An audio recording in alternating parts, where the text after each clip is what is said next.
Signal TV నేను వందన. ఈరోజు మనం సోమాజిగూడ ప్రెస్ క్లబ్లో ఉన్నాము. నిరుద్యోగులు అందరూ కలిసి నిరుద్యోగుల అర్థనాదం అనే పేరు మీదుగా ఈరోజు రౌండ్ టేబుల్ సమావేశం పెట్టారు. వాళ్ళ సమస్యలు ఇప్పటివరకు మనం విన్నాము. ఇప్పుడు ఏం చెప్తారో మనం అడిగి తెలుసుకుందాము. అన్న నమస్తే. అన్న నమస్తే అండి. మీరు ప్రశ్నిస్తున్నారు, అవునండి. ఏం చెప్తారు మీ సమస్యలు? మా డిమాండ్ వచ్చేసి మాకు ఉద్యోగాల గురించి ఇక్కడ రావడం జరిగిందండి ప్రెస్ క్లబ్ ఒకటి. మాకు ప్రధానంగా మేము వచ్చేసి SIPC ఆస్పిరెంట్స్. మాకు ఇంతకుముందు టీఆర్ఎస్ గవర్నమెంట్ ఉన్నప్పుడు 2022లో నోటిఫికేషన్ రిలీజ్ అయింది. నోటిఫికేషన్ రిలీజ్ అయిపోయిన తర్వాత ఇప్పటికీ 4 years అవుతుంది. నోటిఫికేషన్ మొన్న వచ్చేసింది. 19,000 వేకెన్సీస్ ఉన్నాయని చెప్పేసి లాస్ట్కి వచ్చేస్తే మాకు ఇప్పుడు 7,000 వేకెన్సీ చూపించడం జరుగుతుంది. మేము నారంపేట డిస్ట్రిక్ట్ నుంచి రావడం జరిగింది. నా పేరు వచ్చేసి చెన్నయ్య. మాది కోడంగల్ నియోజకవర్గం. పక్క రేవంత్ రెడ్డి ఫ్యాన్. మాకు మా సార్ వస్తే మాకు ఉద్యోగాలు కల్పిస్తాననే అభిమానంతో మా ఊర్లో గిట అందరికీ గ్యాలర్ చేసి ఓట్లు వేయించడం జరిగింది. మాకు చాలా అన్యాయం జరుగుతుంది అండి. మేము సార్ వచ్చిన తర్వాత 2024లో February 7న 31 జీవో రిలీజ్ చేయడం జరిగింది. యూనిఫామ్ సర్వీస్ కింద మనకు 31 జీవో తీసుకొచ్చి ఒక 2 years ఏజ్ రిలాక్సేషన్ కల్పించడం జరిగిందని చెప్పేసి ఒక జీవో రిలీజ్ చేయడం జరిగింది. దాన్ని చూసుకొని మేము లాస్ట్ టైం చూసుకొని కొద్దిలో మిస్ అయింది. ఎలాగో 34 years వరకు ఉంది కదని చెప్పేసి అప్పటి నుంచి కంటిన్యూగా మన నోటిఫికేషన్ రిలీజ్ అయ్యేసరికి మేము కంటిన్యూ ప్రిపరేషన్లో ఉన్నామండి. ఆ ప్రిపరేషన్లో ఉన్నాము. ఆల్రెడీ నోటిఫికేషన్ రిలీజ్ అయ్యేసరికి తీరా చూస్తే మా ఏజ్ వచ్చేసి 1 month ఎగస్ట్రా అయిపోయింది. 32 క్రాస్. 7,437 అందులో కూడా ఇప్పుడు వయో పరిమితి గురించి ఏం చెప్పలేదు కదా. వయో పరిమితి ఏం పెంచలేదండి. అందుట్లో జేజీ రిలాక్సేషన్ అనేది కల్పించాలని చెప్పేసి మా డిమాండ్. అందుట్లో వచ్చేసి 32 లాస్ట్ టైం ఎలా ఉందో కేసీఆర్ హయాంలో ఎలా ఉందో అలానే ఏజ్ అనేది పెంచడం జరిగింది. అదే ఏజ్ యాజిటివ్గా ఇవ్వడం జరిగింది. మా ప్రధాన డిమాండ్ ఏమిటంటే మీరు 31 జీవో ఇచ్చారు కదా, ఆ 31 జీవోకు మాకు అప్పుడు నోటిఫికేషన్ రిలీజ్ చేస్తే మాకు ఆ జీవో అనేది యూజ్లూ చేసుకునేడానికి అవకాశం ఉండే. ఇప్పుడు ఆ జీవో ఇచ్చిగిట మాకు ఎలాంటి అవకాశం లేదు కదా, ఏం లాభం లేదు. ఆ జీవో ఇచ్చిగిట ఎవరు ఏమన్నట్ల ఇప్పుడు మేము మాకు ఉపయోగంలో లేదు కదా. ఆ జీవో ఇచ్చి మాకేం ప్రాబ్లం ఏముంది చెప్పు. చాలా ప్రాబ్లం. ఇప్పుడు 32 వరకు మాకు ఏజ్ ఉండే లాస్ట్ టైం, అదే ఏజ్ ఉంది. ఇప్పుడు 34 years వరకు ఇస్తామని చెప్పారు. ఎక్కడిది ఏడుంది? మా బాధ ఎవరిగా చెప్పుకోవాలి. ఇప్పుడు మేము అప్పటి నుంచి కంటిన్యూలో ప్రిపరేషన్ ఉన్నాం. మేము ఆ జీవో రిలీజ్ చేయకపోయింటే 31 జీవో యూనిఫామ్ సర్వీస్ కింద మీకు 34 years వరకు ఇవ్వమని చెప్పింటే మేము ప్రిపరేషన్లో ఉండకపోతుంటాం కదా. అన్న ఇప్పుడు 7,437 నోటిఫికేషన్ వచ్చింది. మరి మీ నిరుద్యోగులు ఈ విషయంపై ఏం చెప్తారు? అసలు ఇప్పుడు 7,437 పోస్టులు ఇచ్చిన ప్రపంచంలో ఎవడు ఇవ్వలేదు, నేనే ఇస్తున్న ఉద్యోగాలు అని చెప్పి అబద్ధాలు మాట్లాడే ఏకైక వ్యక్తి ఇలా సీఎం రేవంత్ రెడ్డి గారు. ఎందుకంటే నోటిఫికేషన్లు ఏమో ఖాళీలు 19,000 ఉంటాయి, కానీ ఈయన భర్తీ చేసేది మాత్రం సగానికి సగం కూడా ఉండవు. ఇలా 5,000 వద్దు, 7,000 వద్దు, 19,000 ముద్దని చెప్పి దిల్షుక్ నగర్ మొత్తం దద్దరిల్లిపోతుంది. రాస్తారోకలు ధర్నాలు చేస్తున్నారు, పిల్లలందరూ ఏడుస్తున్నారు, అర్థనాదాలు పడుతున్నారు. ఇలాంటి సీఎంని ఎక్కడ చూడలేదు ప్రపంచంలో. ఏరి కోరి తెచ్చుకుంటే ఎగిరేడు దంతుండని చెప్పేసి నిరుద్యోగులు అందరూ కూడా మాట్లాడుకునే పరిస్థితి. ఇలా ఏం కర్మ పట్టిందిరా మనకు, చేసిన పాపానికి ఇలా పుణ్యం కట్టుకోవాల్సిన పరిస్థితి ఏర్పడుతుందని చెప్పేసి నిరుద్యోగులు మాట్లాడుతున్నారు. మరి మేము ఏం అడుగుతున్నాం, ఆయన ఏం చెప్తుండు? ఒక్కసారైనా మాతో మాట్లాడిండా? ఒక్కసారైనా మాతో చర్చలు జరిపిండా? ఇవాళ ఎక్కడో ఢిల్లీలో ఉన్నది 1,500 kilometers ఇక్కడ నుంచి, హైదరాబాద్ నుంచి. వాళ్ళ గురించి సానుకూలంగా మాట్లాడతాడు, స్పందిస్తాడు.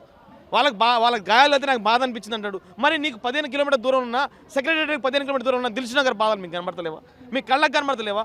మీ అధికారంతో కండకావరంతో ఇలా కళ్ళు నెత్తినెక్కి బైర్లు గమ్మి ఇలా మాటలు మాట్లాడుతున్నారు. మేము లేకపోతే మీ రాజ్యం ఎక్కడిది, మీకు పదవులు ఎక్కడి, మీకు ముఖ్యమంత్రి ఏది? మేమందరం కూడా కాళ్ళకు బల్పాలు కాంగ్రెస్ పార్టీ కోసం పనిచేసినాం కదా. మరి మీ పదవులు, మీ అలంకారాలు ఇలా మేము పెట్టిన భిక్ష కాదా? ఇలా అందాలను ఎక్కిన తర్వాత మమ్మల్ని ఇలా తొక్కేసే ప్రయత్నం చేస్తున్నారు. ఇలా ఇప్పుడు కోదండరామ్ సార్ గారు మాట్లాడుతుంటారు. సార్ ఒక 5 నిమిషాలు మాట్లాడంటే మాకు టైం లేదు, సమయం లేదు. మరి ఎవరి గురించి మాట్లాడతారు మీరు? మీకేమో కాళీ దబ్బే వయసులో కూడా మీకు పదవులు కావాలి, ఎమ్మెల్యేలు కావాలి, ఎమ్మెల్సీలు కావాలి, కానీ మాకు నిరుద్యోగులు ఉద్యోగాలు వద్దా? ఇలా ఉద్యోగాలు కావాలని చెప్తే మా మీద కేసులు పెడుతున్నారు. ఎక్కడి ప్రభుత్వం? ప్రజాప్రభుత్వమా, పనికిమాలిన ప్రభుత్వమా? ఏమనంటే కేసులు పెడితే ఏం చేస్తావు చెప్పు? ఇంకో 4 కేసులు వేస్తావు, పీడీ యాక్ట్ ఒప్పిస్తావు, మమ్మల్ని జైల్లో కూర్చోబెడతావు. మా ఉద్యమం ఆగుతుందా? నిరుద్యోగులు అందరూ బయటకు వచ్చి కొట్టారు, ప్రభుత్వం ఉంటుందా? ఆయన 15 నిమిషాల్లో సమాధానం చెప్తాడు. 15 నిమిషాలు కాదు, 2 గంటల టైం ఇస్తాం. ఈయనే ఉంటావు, ఈయనే కూర్చుంటావు, సమాధానం చెప్పిపోవాల్సిందే. ఆయన మాకేం పర్లేదు, మాకు అంతో ఎంతో తోడుగా ఉన్నది మీడియా మిత్రులు మాత్రమే. మీరు కెమెరాలు పట్టుకొని ఇట్లా కూర్చోండి, ఆయన ఏం సమాధానం చెప్తాడు? ఇదే మీడియా పక్షంగా మన కోదండరామ్ సార్ గారు చెప్పారు కదా, ప్రొఫెసర్ గారు. డిమాండ్ చేయడం అంటే ఆ రోజు మమ్మల్ని ఓట్ల కోసం ఎట్లా వచ్చిండు? మేము బిలో ముందుకు ఆ రోజు ఎట్లా వచ్చిండు, మా ఓట్లకి ఎట్లా వచ్చిండు? మా రౌండ్ టేబులే నిరుద్యోగుల ఆర్తనాదాలు అంటే మా అరిగోసలు చెప్పుకోవడానికి ఒక సమావేశాన్ని మేము ఏర్పాటు చేసుకున్నాము. ఆర్తనాదం అంటే అర్థం ఏంది ఆయనకు బాగా తెలుసు కోదండరామ్ సార్కి. ఎందుకంటే ఆయన కూడా అర్థించి ఇప్పుడు ఎమ్మెల్సీ అయిండు, ముసల్తనానికి ఎమ్మెల్సీ అయిండు. ఇప్పుడు నేను అదే చెప్తున్నా, ఈ ఏజ్లో పదవి వచ్చింది కదా, మాకు ఆ ఏజ్లో ఉద్యోగాలు రావండి. మాకు ఏజ్ అయిపోతే ఉద్యోగాలు రావు. మరి మీకు ఏజ్ అయిపోయినా మీకు 70 ఏళ్ళున్నా 80 ఏళ్ళున్నా ఎమ్మెల్సీలు ఇస్తారు, ఎమ్మెల్యేలు ఇస్తారు. మాకు ఇవ్వరు. కాబట్టి మీరు మాకు సమాధానం చెప్పే వరకు ఈ కారు ముందు నుంచి కదలము. కారన్న మార్చుకొని పోవాలి, పదవన్న వదులుకొని పోవాలి. 70 సంవత్సరాలకు మీకు పదవి వచ్చింది, 70 సంవత్సరాలకు మాకు ఉద్యోగాలు ఇస్తారా? 70 సంవత్సరాల్లో అంత ఏజ్ ఉంటుందా? కనీసం 2 సంవత్సరాల ఏజ్ లిమిట్ పెంచమంటే మీకు చేతనైతే లేదు. మీరు ఏం చేస్తున్నారు అసలు? మీకు తెలుసు కదా, ఆ రోజు ప్రవళిక చనిపోతే అంత ఆర్తనాలు పెట్టిను, గొడవ పెట్టినావు. మరి ఇలా నిరుద్యోగం ఎంట్రీని తాగి సావమంటుండు. ఒక్క మాట మాట్లాడినాను, ఒక్క మాట మాట్లాడినావా? 18 మంది నిరుద్యోగులు చనిపోతే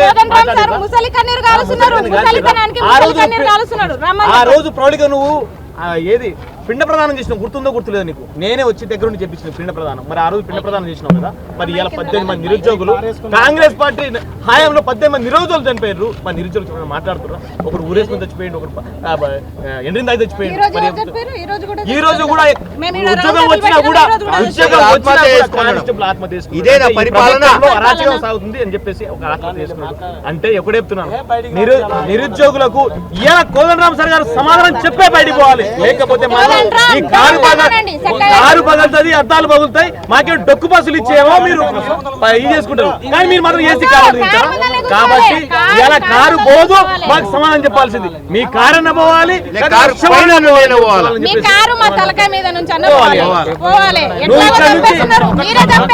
కోదండరామ్ సారు రాజకీయ నాయకుడైన కాబట్టి ఇప్పుడు కమిషన్ల కోసం వచ్చిండు, ఆ నిరుద్యోగుల కోసం రావట్లేదు. ఎందుకు రాడు?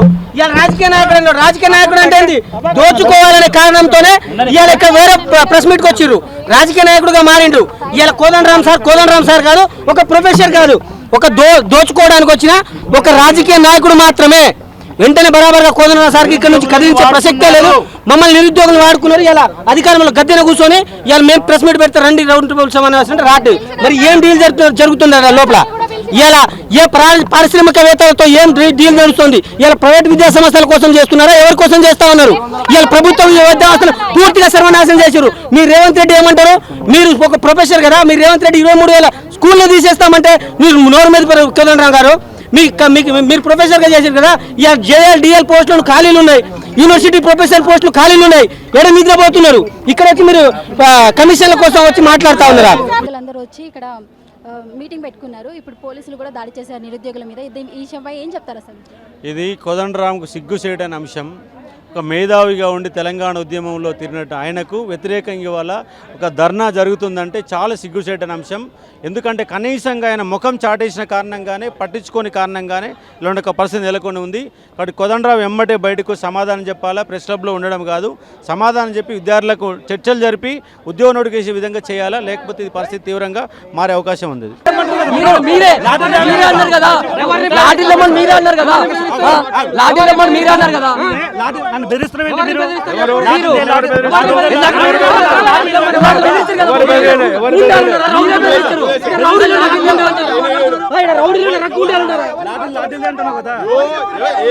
ముఖ్యమంత్రికి భయపడతారు.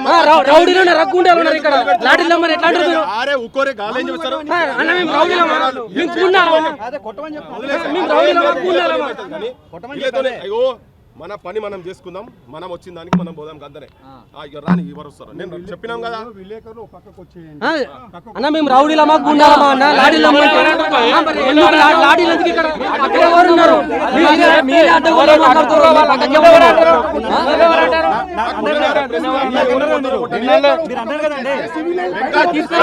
తీసుకురండి, కొట్టండి సార్, కొట్టండి. ప్రెస్ క్లబ్ లో లాఠీ చార్జ్ అని ప్రెస్ క్లబ్ లో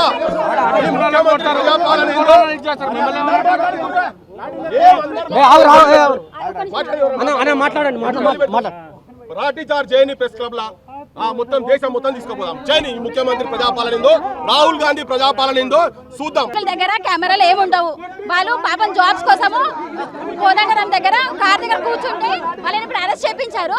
వాళ్ళని అరెస్ట్ చేపిస్తుంటే మీడియా వాళ్ళు ఎందుకు షూట్ చేస్తున్నారని మీడియా వాళ్ళు లాఠీ చార్జ్ చేస్తామని పోలీస్ వాళ్ళు మీడియా మీద తిరగబడుతున్నారు. అంటే మేము నిజం చూపిస్తున్నాం కదా, నిజం చూపిస్తున్నాం, మా మీద లాఠీ చార్జ్ చేస్తారా? పట్టుకొచ్చారు కదా మరి కొట్టాలే, కొట్టని. రేవంత్ రెడ్డి చెప్తుండేమో మరి లాఠీ చార్జ్ లేమని, ప్రెస్ క్లబ్లలో లాఠీ చార్జ్ చేయమని చెప్తుండేమో.